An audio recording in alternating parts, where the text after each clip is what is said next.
وہ اس سے 3 قدم آگے کھڑا تھا، اتنا قریب کہ وہ ہاتھ بڑھاتی تو اس کا کندھا چھو لیتی۔ وہاں ان دونوں کے علاوہ اور کوئی نہیں تھا۔ وہ اس کے کندھے سے اوپر خانہ کعبہ کے کھلے ہوئے دروازے کو دیکھ رہی تھی۔ وہ نور کے اس سیلاب کو دیکھ رہی تھی جس نے وہاں موجود ہر چیز کو اپنی لپیٹ میں لینا شروع کر دیا تھا۔ وہ خانہ کعبہ کے غلاف پر تحریر آیات کو بآسانی دیکھ سکتی تھی۔ وہ آسمان پر موجود ستاروں کی روشنی کو یکدم بڑھتے ہوئے محسوس کر سکتی تھی۔ ان میں سے آگے کھڑا شخص تلبیح پڑھ رہا تھا۔ وہاں گونجنے والی واحد آواز اسی کی آواز تھی، خوش الحان آواز۔ اس نے بے اختیار اپنے آپ کو اس کے پیچھے وہی کلمات دہراتے ہوئے پایا، اسی طرح جس طرح وہ پڑھ رہا تھا، مگر زیر لب۔ پھر وہ اپنی آواز اس کی آواز میں ملانے لگی، اسی کی طرح زیر لب۔ پھر اس کی آواز بلند ہونے لگی۔ پھر اس کو احساس ہوا وہ اپنی آواز اس کی آواز کے ساتھ بلند نہیں کر پا رہی تھی۔ اس نے کوشش ترک کر دی۔ وہ اس کی آواز میں آواز ملاتی رہی۔ خانہ کعبہ کا دروازہ کھل چکا تھا۔ اس نے اس شخص کو آگے بڑھ کر دروازے کے پاس جا کر کھڑے ہوتے دیکھا۔ اس نے اسے ہاتھ آسمان کی طرف اٹھاتے دیکھا۔ وہ دعا کر رہا تھا۔ وہ اسے دیکھتی رہی۔ پھر اس نے ہاتھ نیچے کر لیے۔ وہ اب نیچے بیٹھ کر زمین پر سجدہ کر رہا تھا، کعبہ کے دروازے کے سامنے۔ وہ اسے دیکھتی رہی۔ اب وہ کھڑا ہو رہا تھا۔ وہ پلٹنے والا تھا۔ وہ اس کا چہرہ دیکھنا چاہتی تھی۔ اس کی آواز شناسا تھی مگر چہرہ دیکھے بغیر وہ اب مڑ رہا تھا۔ وہ یکدم ہڑبڑا کر اٹھ بیٹھی۔ کمرے میں تاریکی تھی۔ چند لمحوں کے لیے اسے لگا وہ وہیں ہو، خانہ کعبہ میں۔ پھر جیسے وہ حقیقت میں واپس آ گئی۔ اس نے اٹھ کر کمرے کی لائٹ جلا دی اور پھر بیڈ پر آ کر دوبارہ بیٹھ گئی۔ اسے خواب پوری جزیات سمیت یاد تھا، یوں جیسے اس نے کوئی فلم دیکھی ہو، مگر اس آدمی کا چہرہ وہ اسے نہیں دیکھ سکی تھی۔ اس کے مڑنے سے پہلے اس کی آنکھ کھل گئی تھی۔ خوش الحان آواز جلال انصر کے سوا کس کی ہو سکتی تھی، اس نے سوچا، مگر وہ شخص دراز قد تھا۔ جلال انصر سانولا تھا۔ اس شخص کے احرام میں سے نکلے ہوئے کندھے اور بازوؤں کی رنگت صاف تھی، اور اس کی آواز وہ شناسا تھی۔ وہ یہ پہچان نہیں پا رہی تھی کہ وہ جلال انصر کی آواز تھی یا کسی اور کی۔ خواب بہت عجیب تھا مگر اس کے سر کا درد غائب ہو چکا تھا اور وہ حیران کن طور پر پرسکون تھی۔ اس نے اٹھ کر کمرے کی لائٹ آن کر دی۔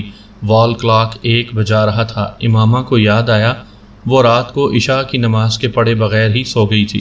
اس نے کپڑے بھی تبدیل نہیں کیے تھے، نہ ہی سونے سے پہلے وضو کیا تھا۔ اس نے کپڑے تبدیل کیے اور اپنے کمرے سے باہر آ گئی۔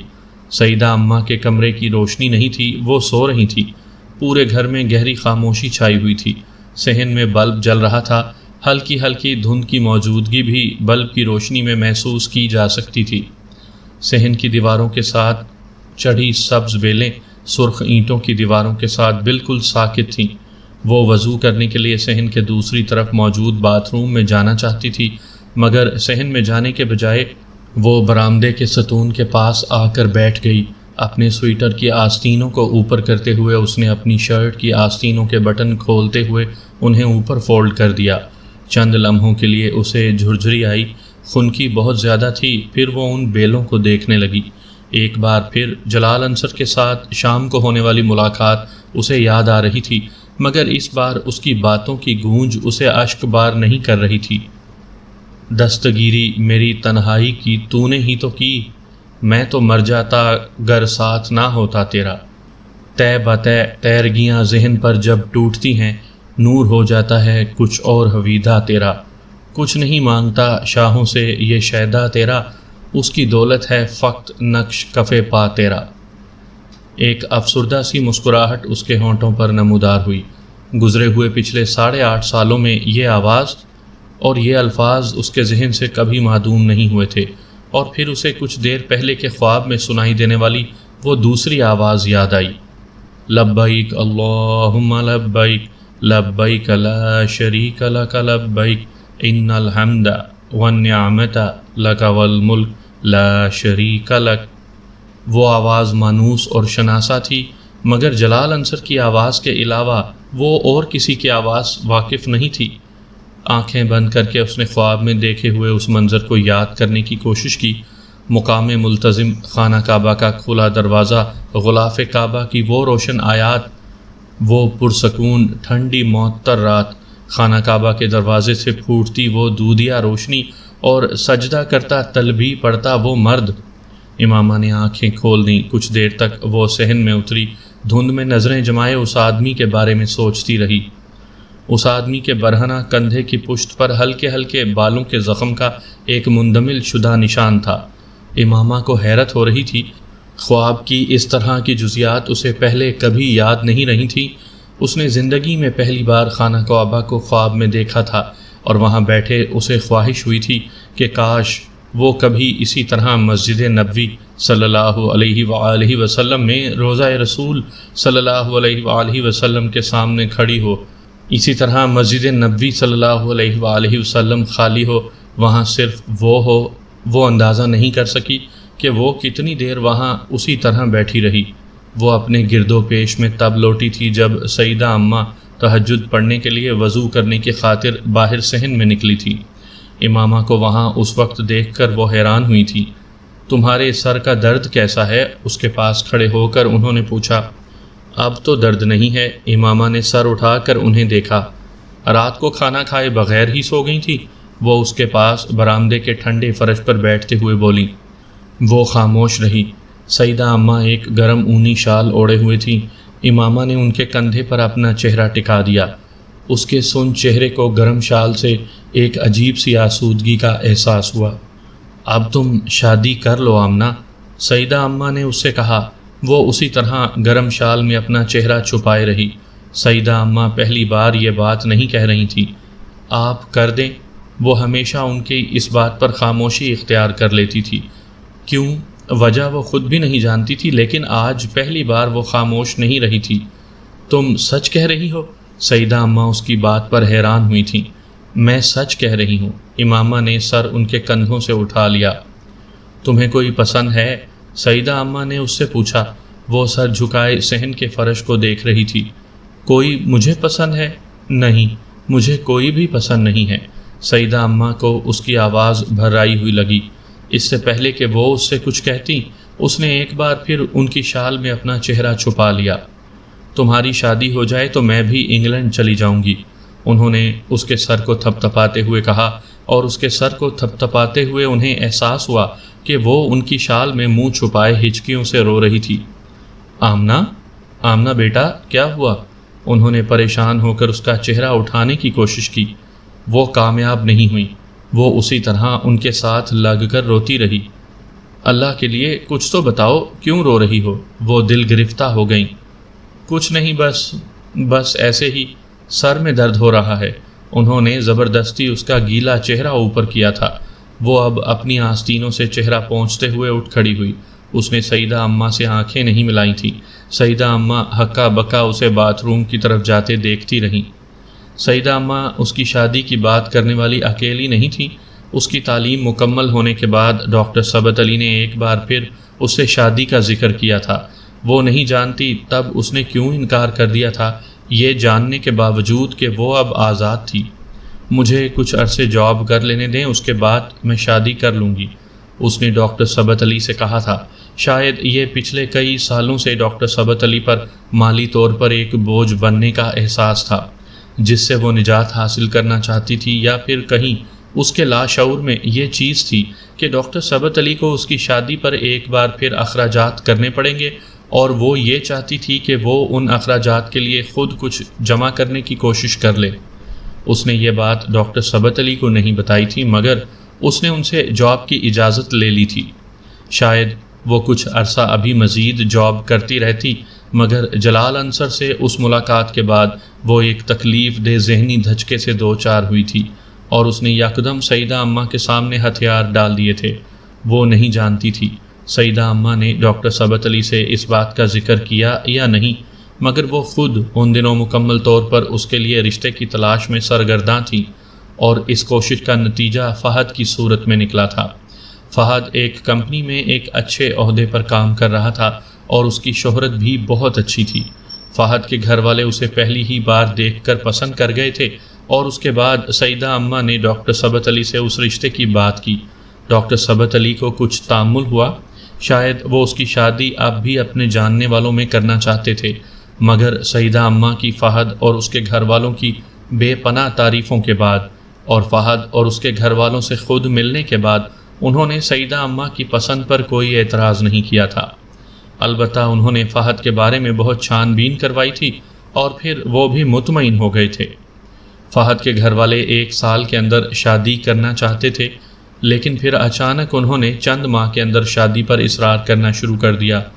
یہ صرف اتفاق ہی تھا کہ ڈاکٹر ثبت علی اسی دوران اپنی کچھ مصروفیات کی وجہ سے انگلینڈ میں تھے۔ جب فہد کے گھر والوں کے اصرار پر تاریخ طے کر دی گئی تھی، سیدہ اماں فون پر ان سے مشورہ کرتی رہی تھیں اور ڈاکٹر ثبت علی نے انہیں اپنا انتظار کرنے کے لیے کہا تھا۔ وہ فوری طور پر وہاں نہیں آ سکتے تھے، البتہ انہوں نے کلثوم آنٹی کو واپس پاکستان بھجوا دیا تھا۔ اس کی شادی کی تیاری کلثوم آنٹی اور مریم نے ہی کی تھی، جو راولپنڈی سے کچھ ہفتوں کے لیے اپنی سسرال لاہور آ گئی تھی۔ ڈاکٹر ثبت علی نے اس کی شادی کی تاریخ طے ہو جانے کے بعد فون پر اس سے طویل گفتگو کی تھی۔ ان کی تینوں بیٹیوں کی شادی ان کے اپنے خاندان میں ہی ہوئی تھی اور ان کے سسرال میں سے کسی نے بھی جہیز نہیں لیا تھا، مگر ڈاکٹر ثبت علی نے تینوں بیٹیوں کے جہیز کے لیے مخصوص کی جانے والی رقم انہیں تحفتاً دے دی تھی۔ 8.5 سال پہلے جب آپ میرے گھر آئی تھیں اور میں نے آپ کو اپنی بیٹی کہا تھا تو میں نے آپ کے لیے بھی کچھ رقم رکھی تھی۔ وہ رقم آپ کی امانت ہے، آپ اسے ویسے لے لیں یا پھر میں مریم اور کلثوم سے کہہ دوں گا کہ وہ آپ کے جہیز کی تیاری پر اسے خرچ کریں۔ سیدہ آپا کی خواہش تھی کہ شادی ان کے گھر پر ہو، ورنہ میں چاہتا تھا کہ یہ شادی میرے گھر پر ہو، آپ کے گھر پر میرا مطلب ہے، انہوں نے اس سے کہا تھا۔ مجھے اس بات پر بہت رنج ہے کہ میں اپنی چوتھی بیٹی کی شادی میں شرکت نہیں کر سکوں گا، مگر شاید اس میں ہی کوئی بہتری ہے۔ میں پھر بھی آخری وقت تک کوشش کروں گا کہ کسی طرح شادی پر آ جاؤں۔ وہ ان کی باتوں کے جواب میں بالکل خاموش رہی تھی۔ اس نے کچھ بھی نہیں کہا تھا، نہ ہی یہ اصرار کیا تھا کہ وہ اپنی شادی پر اپنی رقم خرچ کرے گی، اور نہ ہی یہ کہ وہ شادی ان کی رقم سے نہیں کرنا چاہتی تھی۔ اس دن اس کا دل چاہا کہ ایک اور احسان لینے کو۔ وہ اس پر اتنے احسان کر چکے تھے کہ اب اسے ان احسانات کی عادت ہونے لگی تھی۔ اسے صرف ان سے ایک گلہ تھا، وہ آخر اس کی شادی میں شرکت کیوں نہیں کر رہے تھے؟ سامعین کرام، آپ سن رہے ہیں عمیرہ احمد کی لکھی ہوئی ایک دلچسپ اردو کہانی جس کا نام ہے پیر کامل۔ مجھے امید ہے آپ کو میری یہ کاوش پسند آئی ہوگی۔ آپ نے اگر ابھی تک میرا چینل کہانی گھر سبسکرائب نہیں کیا تو ابھی میرے چینل کو سبسکرائب کر کے بیل نوٹیفیکیشن آن کر لیجئے تاکہ آنے والی ہر نئی کہانی کی اطلاع بر وقت آپ تک پہنچ سکے۔ فہد کے گھر والوں کا اصرار تھا کہ شادی سادگی سے ہو اور اس پر کسی کو بھی اعتراض نہیں ہوا تھا۔ امامہ خود بھی شادی سادگی سے کرنا چاہتی تھی، مگر وہ یہ نہیں جانتی تھی کہ فہد کے گھر والوں کا سادگی پر اصرار دراصل کچھ اور وجوہات کی بنا پر تھا۔ اس کا نکاح مہندی والی شام کو ہونا تھا، مگر اس شام کو سپہر کے قریب فہد کے گھر والوں کی طرف سے یہ اطلاع دی گئی کہ نکاح اگلے دن یعنی شادی والے دن ہی ہوگا۔ تب تک اسے یا سیدہ اماں کو کوئی اندازہ نہیں ہوا تھا کہ فہد کے گھر میں کوئی مسئلہ تھا۔ مہندی کی ویسے بھی کوئی لمبی چوڑی تقریب نہیں تھی، صرف سیدہ اماں کے بہت قریبی لوگ تھے یا پھر نزدیکی ہمسائے۔ نکاح کی تقریب کے لیے جس کھانے کا اہتمام کیا گیا تھا وہ ان لوگوں کو سرو کر دیا گیا۔ شادی کی تقریب بھی سادگی سے گھر پر ہی ہونی تھی۔ 4 بجے بارات کو آنا تھا اور 6 بجے رخصتی ہونی تھی، لیکن بارات آنے سے 1 گھنٹہ پہلے فہد کے گھر والوں نے سیدہ اماں کو فہد کی روپوشی کے بارے میں اطلاع دیتے ہوئے اس رشتے سے معذرت کر لی۔ امامہ کو 4 بجے تک اس سارے معاملے کے بارے میں کچھ پتہ نہیں تھا۔ فہد کے گھر سے عروسی لباس پہلے بھجوا دیا گیا تھا اور وہ اس وقت وہ لباس پہنے تقریباً تیار تھی جب مریم اس کے کمرے میں چلی آئی۔ اس کا چہرہ سوتا ہوا تھا۔ اس نے امامہ کو کپڑے تبدیل کرنے کے لیے کہا۔ اس نے امامہ کو فوری طور پر یہ نہیں بتایا تھا کہ فہد کے گھر والے انکار کر کے جا چکے ہیں۔ اس نے امامہ سے صرف یہی کہا کہ فہد کے گھر والوں نے شادی کینسل کر دی ہے، اس کے گھر میں کسی قریبی عزیز کا انتقال ہو گیا ہے۔ وہ یہ بتا کر بہت افراتفری میں کمرے سے باہر نکل گئی۔ امامہ نے کپڑے تبدیل کر لیے، لیکن اس وقت اس کی چھٹی حس نے اسے اس پریشانی سے آگاہ کرنا شروع کر دیا تھا۔ اسے مریم کی بات پر یقین نہیں آیا تھا۔ کپڑے تبدیل کر کے وہ اپنے کمرے سے باہر نکل آئی اور باہر موجود لوگوں کے تاثرات نے اس کے تمام شبہات کی تصدیق کر دی تھی۔ وہ سیدہ اماں کے کمرے میں چلی گئی۔ وہاں بہت سے لوگ جمع تھے۔ کلثوم آنٹی، میمونہ، نورالعین آپا، ہمسائے میں رہنے والی چند عورتیں، مریم اور سیدہ اماں۔ مریم سیدہ اماں کو پانی پلا رہی تھی۔ وہ بہت نڈھال نظر آ رہی تھیں۔ ایک لمحے کے لیے اس کے دل کی دھڑکن رکی۔ انہیں کیا ہوا تھا؟ اس کے اندر داخل ہوتے ہی سب کی نظریں اس پر پڑیں۔ میمونہ آپا اس کی طرف تیزی سے بڑھیں۔ آمنہ، تم باہر جاؤ۔ انہوں نے اسے ساتھ لے جانے کی کوشش کی۔ اماں کو کیا ہوا ہے؟ وہ ان کی طرف بڑھ گئی۔ کلثوم آنٹی نے کمرے میں موجود لوگوں کو باہر نکالنا شروع کر دیا۔ وہ سیدہ اماں کے پاس آ کر بیٹھ گئی۔ انہیں کیا ہوا ہے؟ اس نے بے تابی سے مریم سے پوچھا۔ اس نے جواب نہیں دیا۔ سیدہ اماں کا چہرہ آنسوؤں سے بھیگا ہوا تھا۔ وہ امامہ کو دیکھ رہی تھی، مگر اسے یوں لگا جیسے وہ اس وقت اسے دیکھ نہیں پا رہی۔ گلاس ہاتھ سے ہٹاتے ہوئے انہوں نے اسے ساتھ لگا کر رونا شروع کر دیا۔ کمرہ خالی ہو چکا تھا، صرف ڈاکٹر ثبت علی کی فیملی وہاں تھی۔ کیا ہوا ہے اماں، مجھے بتائیں، امامہ نے انہیں نرمی سے خود سے الگ کرتے ہوئے کہا۔ فہد نے اپنے گھر والوں کو بتائے بغیر گھر سے جا کر کسی اور سے شادی کر لی ہے، مریم نے مدھم آواز میں کہا۔ وہ لوگ کچھ دیر پہلے معذرت کرنے آئے تھے، وہ لوگ یہ رشتہ ختم کر گئے ہیں۔ چند منٹ تک وہ بالکل ساکت رہی۔ خون کی گردش، دل کی دھڑکن، چلتی ہوئی سانس، چند سیکنڈ سب کچھ جیسے رک گیا تھا۔ کیا میرے ساتھ یہ بھی ہونا تھا؟ اس نے بے اختیار سوچا۔ کوئی بات نہیں اماں، آپ کیوں رو رہی ہیں؟ اس نے بڑی سہولت سے سیدہ اماں کے آنسو صاف کیے۔ سب کچھ ایک بار پھر بحال ہو گیا تھا، سوائے اس کی رنگت کے۔ وہ فقط تھیں۔ آپ پریشان نہ ہوں، سیدہ اماں کو اس کی باتوں پر اور رونا آیا۔ یہ سب میری وجہ سے ہوا ہے۔ امامہ نے انہیں بات مکمل کرنے نہیں دی۔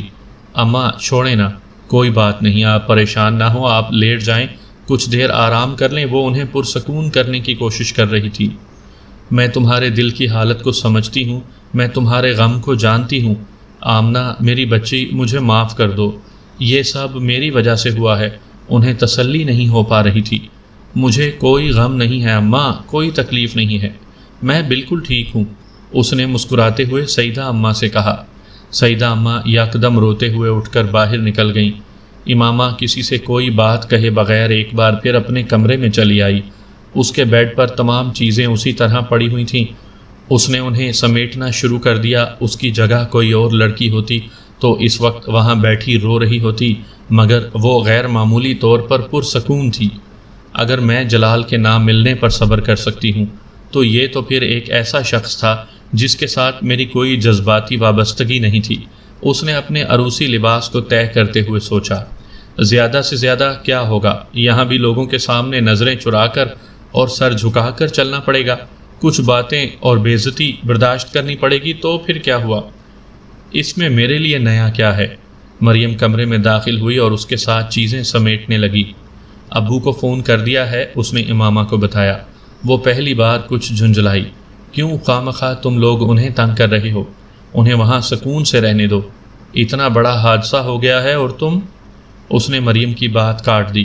مریم، میری زندگی میں اس سے بڑے حادثے ہو چکے ہیں، یہ کیا معنی رکھتا ہے، مجھے تکلیف سہنے کی عادت ہو چکی ہے۔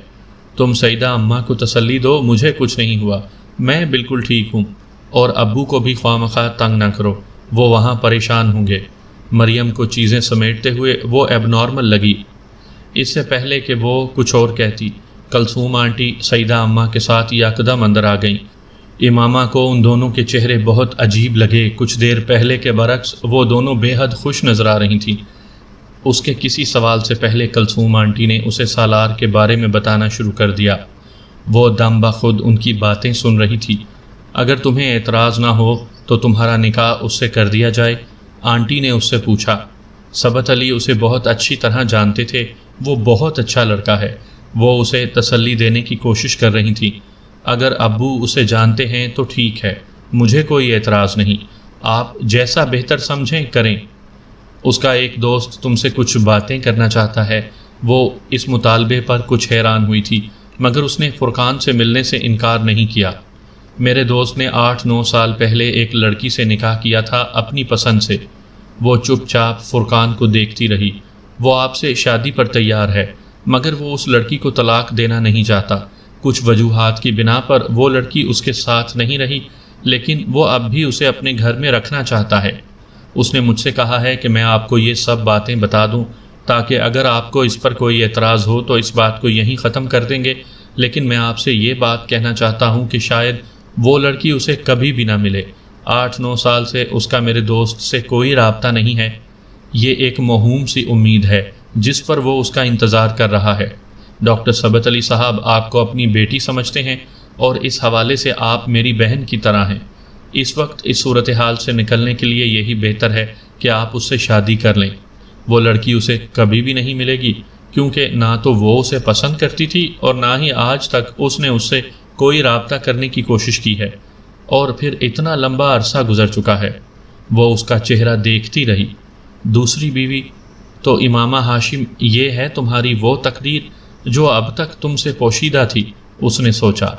اگر ڈاکٹر ثبت علی اس شخص کے بارے میں یہ سب کچھ جانتے ہوئے بھی اس کو میرے لیے منتخب کر رہے ہیں تو ہو سکتا ہے میرے لیے یہی بہتر ہو۔ میں جلال کی بھی تو دوسری بیوی بننے کے لیے تیار تھی، اس سے محبت کرنے کے باوجود، اور اس شخص کی بیوی بننے پر مجھے کیا اعتراض ہوگا جس سے مجھے محبت بھی نہیں ہے۔ اسے ایک بار پھر جلال یاد آیا۔ مجھے کوئی اعتراض نہیں ہے، ان کی بیوی جب بھی آئے وہ اسے رکھ سکتے ہیں، میں بڑی خوشی سے ان کو یہ اجازت دیتی ہوں۔ مدھم آواز میں کسی ملال کے بغیر اس نے فرقان سے کہا۔ 15 منٹ کے بعد اسے پہلا شوق اس وقت لگا تھا جب نکاح خان نے اس کے سامنے سالار سکندر کا نام لیا تھا۔ سالار سکندر؟ ولد سکندر عثمان؟ اسے نکاح خان کے منہ سے نکلنے والے لفظوں سے جیسے کرنٹ لگا تھا۔ وہ نام ایسے نہیں تھا جو ہر شخص کے ہوتے۔ سالار سکندر، سکندر عثمان، اور پھر اس ترتیب میں کیا یہ شخص زندہ ہے؟ اس کے سر پر جیسے آسمان گرا تھا۔ اس کے چہرے پر چادر کا گھونگھٹ نہ ہوتا تو اس وقت اس کے چہرے کے تاثرات نے سب کو پریشان کر دیا ہوتا۔ نکاح خاں اپنے کلمات دہرا رہا تھا۔ امامہ کا ذہن معوف اور دل ڈوب رہا تھا۔ اگر یہ شخص زندہ تھا تو میں تو اب تک اس کے نکاح میں ہوں۔ میرے خدا، یہ سب کیا ہو رہا ہے؟ ڈاکٹر ثبت علی اسے کیسے جانتے ہیں؟ اس کے ذہن میں ایک فشار برپا تھا۔ آمنہ بیٹا ہاں کہو، سیدہ اماں نے اس کے کندھے پر ہاتھ رکھا۔ سالار سکندر جیسے شخص کے لیے ہاں؟ اس کا دل کسی نے اپنی مٹھی میں لے کر بھینچا۔ وہ ہاں کے علاوہ اس وقت کچھ اور کہہ ہی نہیں سکتی تھی۔ خوف اور شوق کے عالم میں اس نے کاغذات پر دستخط کیے تھے۔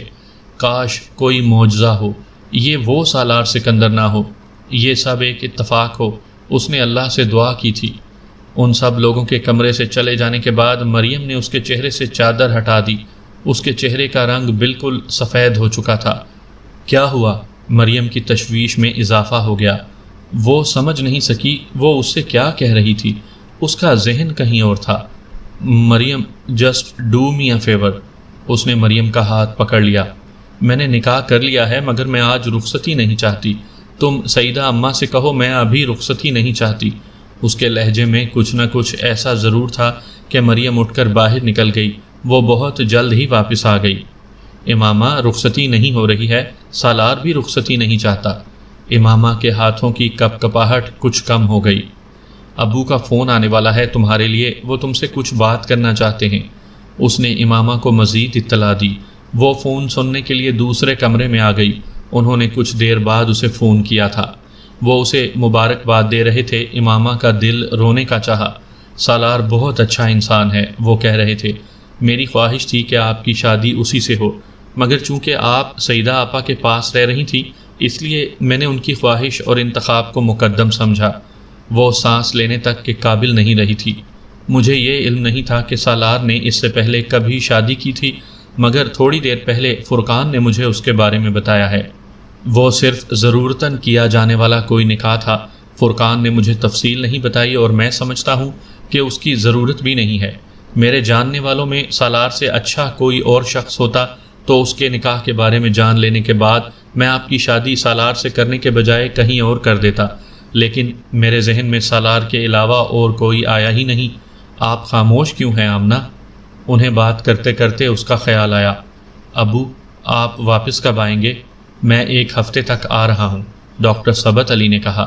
مجھے آپ سے بہت ساری باتیں کرنی ہیں، مجھے آپ کو بہت کچھ بتانا ہے۔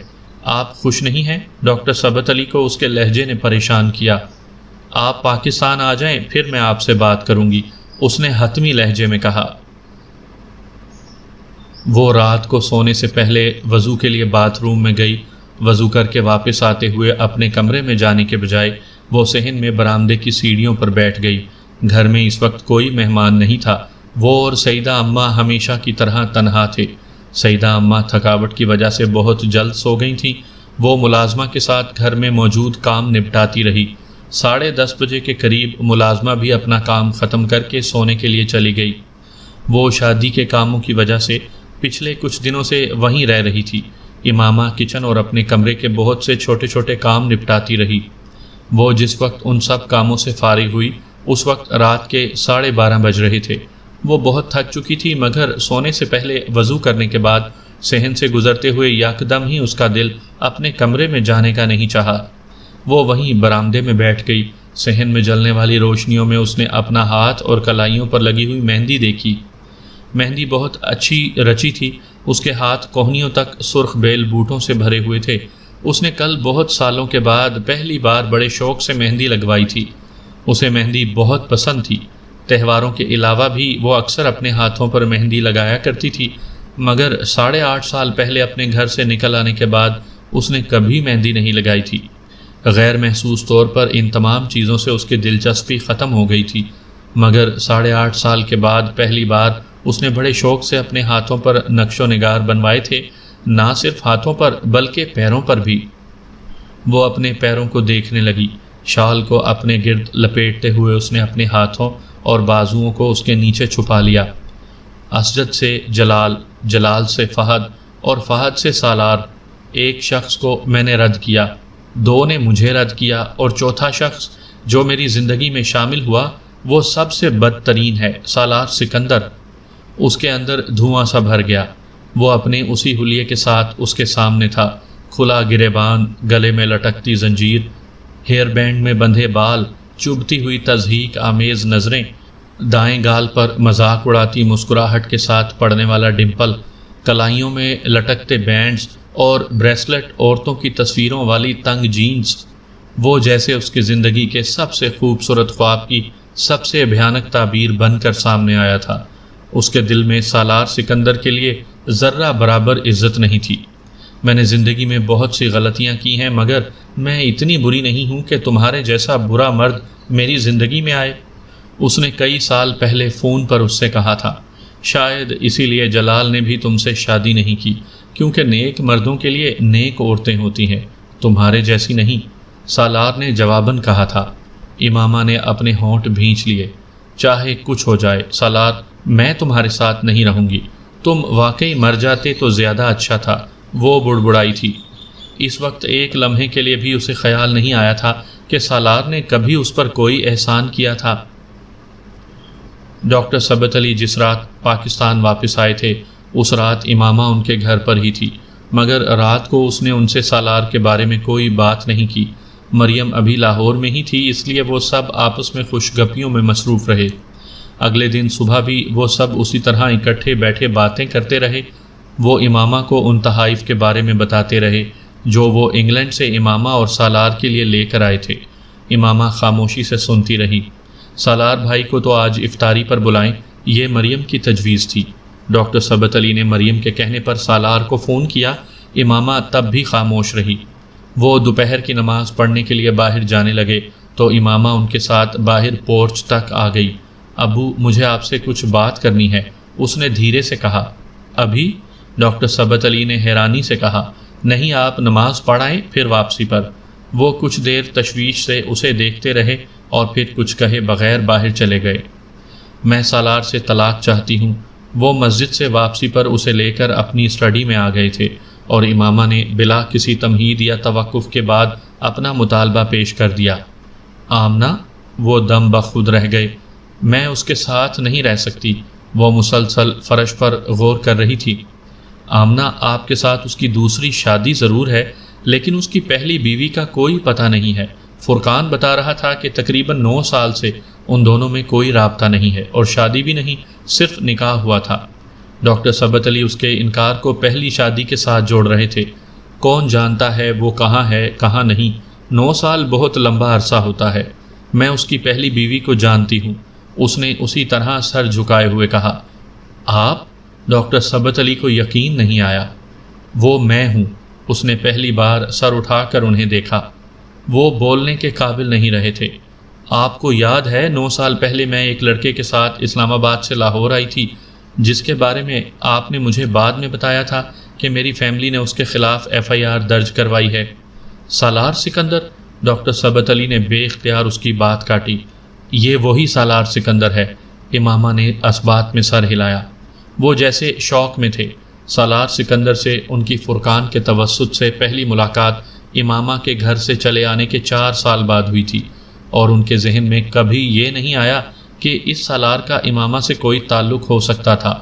4 سال پہلے سنے جانے والے ایک نام کو وہ 4 سال بعد ملنے والے ایک دوسرے شخص کے ساتھ نتھی نہیں کر سکتے تھے، اور کر بھی دیتے اگر وہ 4 سال پہلے والے سالار سے ہی ملتے۔ مگر وہ جس شخص سے ملے تھے وہ حافظ قرآن تھا۔ اس کے انداز، اطوار اور گفتار میں کہیں اس ذہنی مرض کا عکس نہیں پایا جاتا تھا جس کا حوالہ انہیں امامہ نے کئی بار دیا تھا۔ ان کا دھوکہ کھا جانا ایک فطری امر تھا، یا پھر یہ سب اسی طرح سے طے کیا گیا تھا؟ اور آپ نے 9 سال پہلے اس سے شادی کی تھی۔